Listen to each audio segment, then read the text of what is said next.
Welcome back to Drola's Garage. Today I bought another car. This time it's a 1967 Porsche 912. Let's check it out. Like I said, it's a 1967 Porsche 912. Short wheelbase car. Actually, pretty solid little car. But, as with any car that's been sitting this many years, it's got some issues. Sorry for the noise. I got construction over there next door and they just don't give me 5 minutes of peace. So, let's start with the outside. It has this bra on here, as you can see. The paint underneath the bra is completely peeling away. Like, it's still solid metal, at least as far as I can see. But I guess moisture or whatever has gotten in there. I don't want to take that off because it's probably just going to make a mess and it's going to look even worse than it does with the bra on. And one thing I did notice about this car is the gaps are all super straight. I mean, look at that. So let's move on down. The wheel well, it's got a couple little surface rust right there. Nothing major. Let's see if that guy even opens. I haven't even tried to open that. Poof, it does. All right, nice and solid in there. Couple little spots there that looks like it's starting to maybe rust a little bit, but just barely. That's just like a crack in the paint. All right, obviously it was repainted before. You can see the seals are painted. I don't know what color it used to be. The wheel wells are nice and solid. These are original 15x6 Fuchs. I didn't check the date code on them. I'm not sure. They're probably early 70s. But they're all in super nice shape. Another good thing is here, for example, there's no rust around the windshield. Non-sunroof car. Let's see, these mirrors are super cool. Got one on the other side too. The window frames have some pitting, I don't know if those could be buffed out, but maybe. What else can I tell you? Again, the gaps are pretty straight. Okay, so there's one little bubble of rust right there, so you can see there's very little rust on this car, and I'll show you the spots. There's some glue here. I guess they had put one of those protector strips that people used to put back in the day, and there's a bunch of remnants of glue there that they didn't clean up. No rust here, so that's good. Again, the gap, that line is perfect. Look at that. And then there's a rust spot right there. I think that's the worst of it. What else? Got pop out windows, which maybe I'll open, maybe I won't. And going around, I see it's got a cracked lens. I might have another one of those. And check this out. I don't know if you guys are as old as I am. Remember the purple dots people used to put back in the days on the tail lights, so that when you put on the brakes, it would give like a purplish hue coming out of the brake lights. This is a California car, as you can see. Last registered 1997, or at least the tag was. I don't know if that tag was original to the car. This grille is in really nice shape. Again, no rust here. A little bit of staining there, but I don't know. Oh, maybe a little tiny bit, but very much in its infancy. So that could definitely be addressed. What else? Let's see. It's obviously missing the rubber. Oh, actually, no, it's there. The rubber strip, I was gonna say. Yeah, it's got a dent right here, another little one right there. A lot of paint chips. And more of that glue, and they even dripped the glue. That's what this is. It's glue that dripped down. Window frame, same thing as on the other side. This could probably be buffed out or polished or whatever you want to call it. Cool mirror. I don't remember what these are called exactly, but what else? Oh yeah, look, a couple little tiny spots right there. That's about it for rust on the outside of the car. There's a little bit of paint missing right there, but as you can see, the wheel wells are nice and solid, even in the back here. So, actually a solid little car.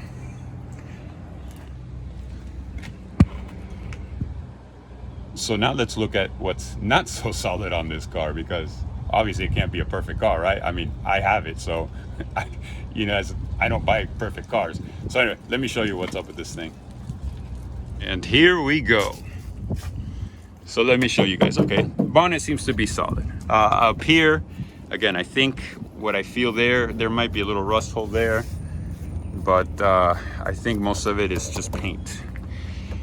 In here, all of that is solid, and then you get to this rat's nest here of wiring, but I'll get to that. You can see here it's corroded, so yeah. So like I said before, this would be the worst of it. I don't know if I said that, but anyway, this would be the worst of it. It will need a front pan replacement. You can see they did a patch there on the bottom. I'll show you guys when I put the car in the air. And yeah, that front pan needs to be redone.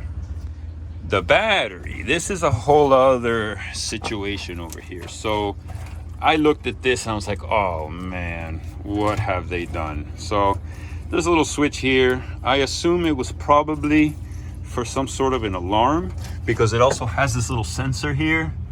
I don't know if it's a motion sensor or whatever it is. It probably goes to an alarm. So a lot of these wires are probably just for some sort of an aftermarket alarm. And now let me show you guys this here, the battery area. So this would definitely need to be addressed, as you can see. That's the worst of it, seriously. This front part here, this is as bad as it gets. So what you see is what you get. Wiring here looks to have been somewhat tampered with. I don't know. That's the one thing that kind of scares me on this car is sorting out the electrical. And I don't know if I have the time or patience or inclination to sort through all of that stuff. I mean, the factory wires seem to be pretty much there, you know, the fuse panels there and everything. And all of these wires must be for some aftermarket. There is a gauge pod down there that has like a oil temperature and pressure, something like that. So I think some of these power that. Some of them went for the radio, but I took the ones, I believe I took the radio ones out already. So there's still a bunch of wires going in. But you can see the shock towers are solid. You know, all up in here is solid. This too is just the floor. Let's check out the inside.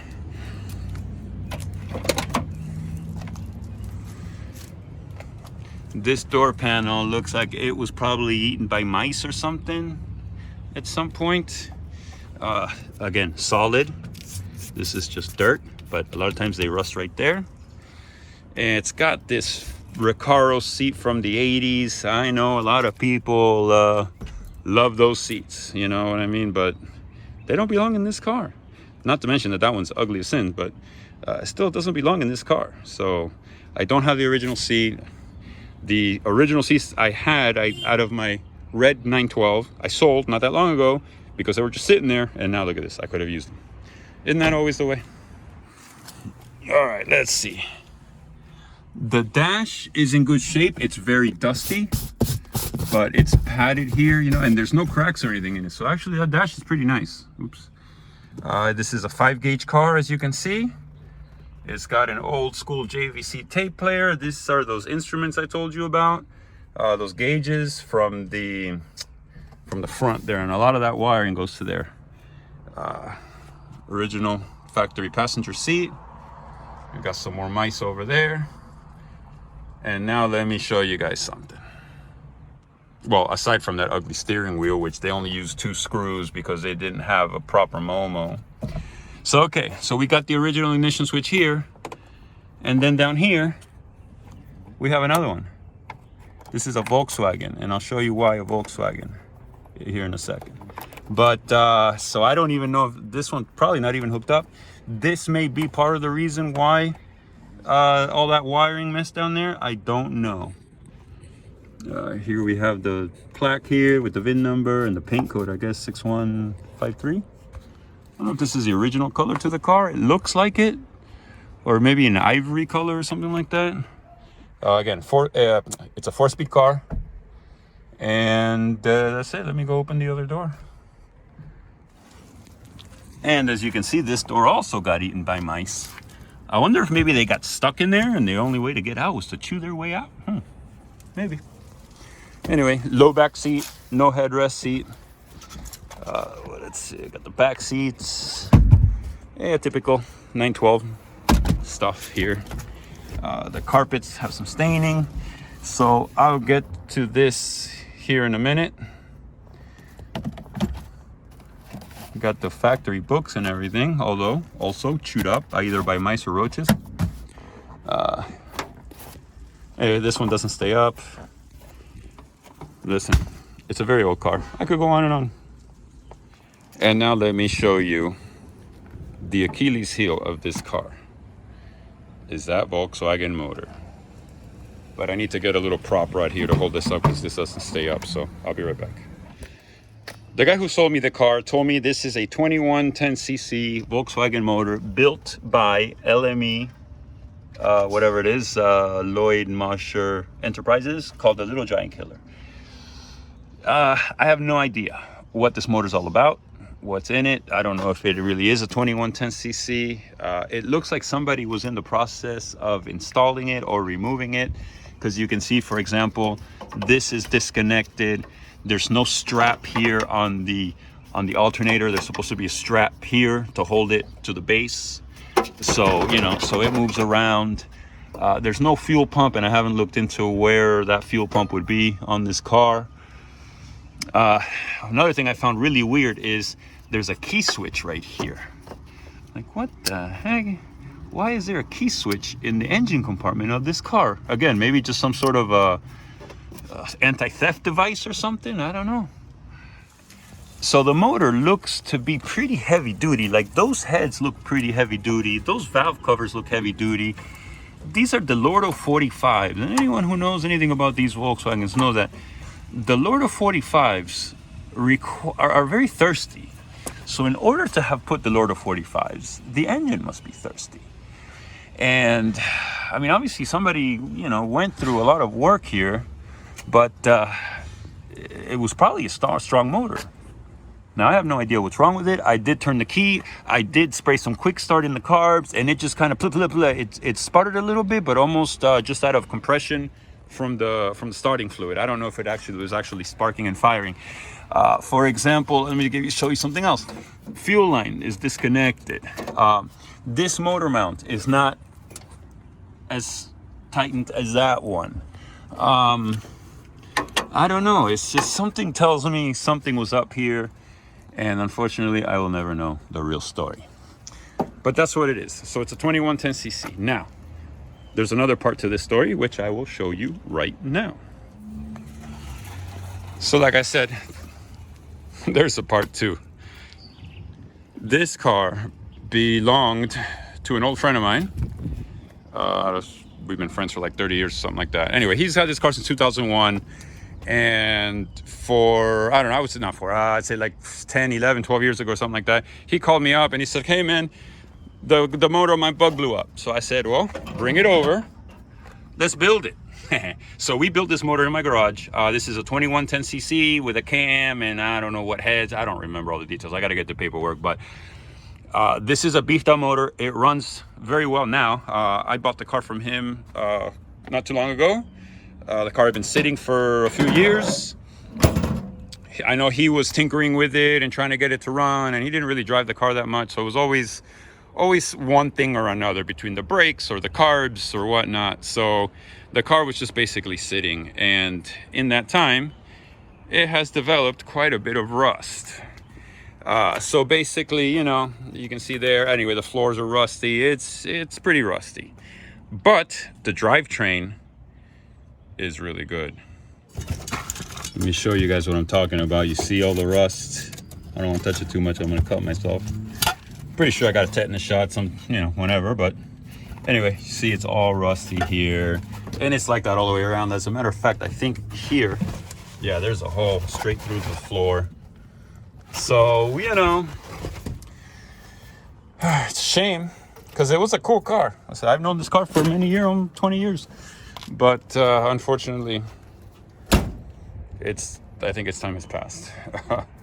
And the motor, like I said, it runs. It's coughs a little bit when it's cold. I don't know. I'm sure whoever does this needs to go through that motor, adjust the valves and all that sort of stuff. Just make sure it's up to spec. before actually putting it to use. But it does run. So I bought the car from him. I brought it over here and I started tinkering with it. I took the carbs apart, cleaned them out, and now the car runs. I was doing burnouts with it yesterday. I'll put a clip of that in there. It's pretty funny to see this little car dragging the muffler from the burnouts.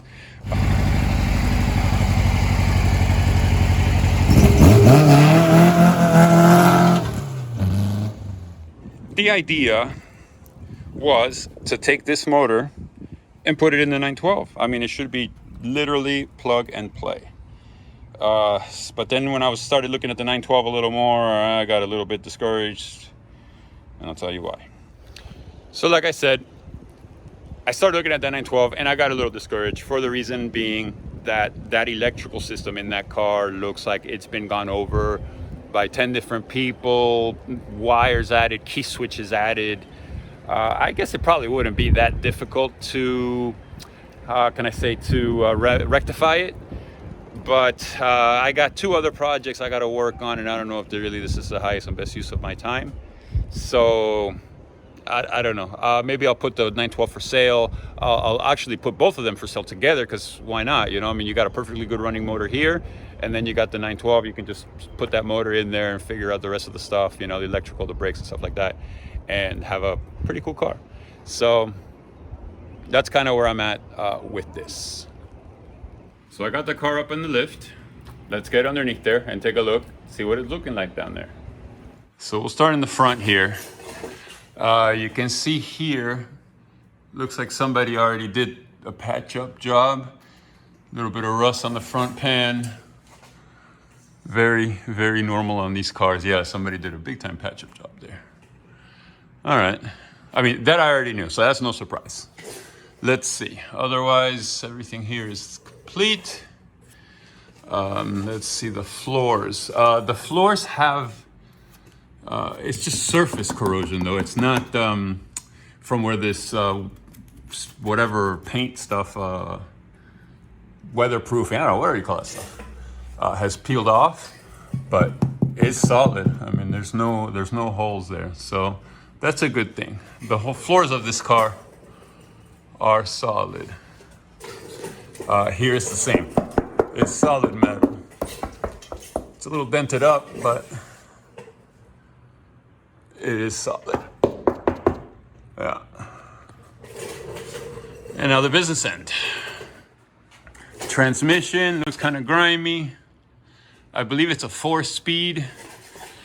I'm not really sure what the story is here. I'll show you guys afterwards. The engine, it's like, I don't know if they were going to take it out, or I don't know. Looks like you got a shift shaft seal leak here. So, all right, let's see.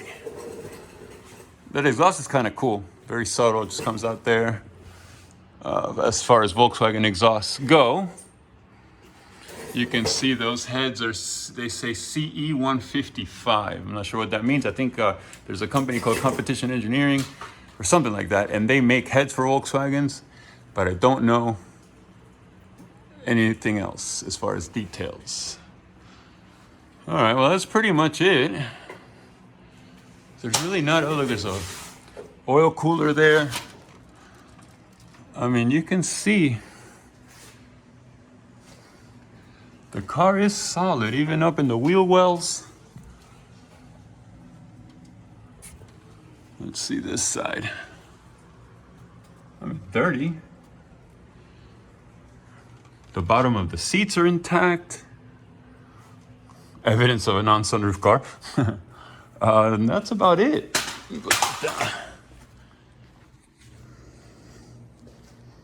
All right, that's all she wrote for the bottom.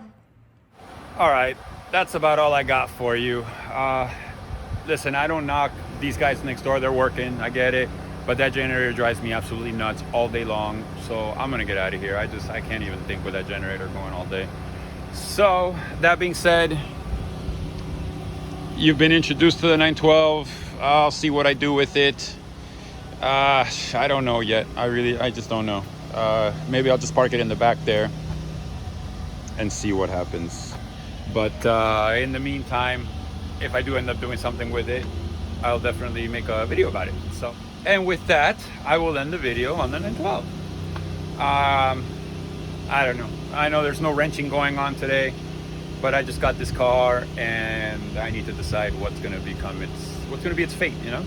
So, you know, hit that like button, the subscribe button and all that. Leave me any comments down below. Girola964 on Instagram. And thank you for watching.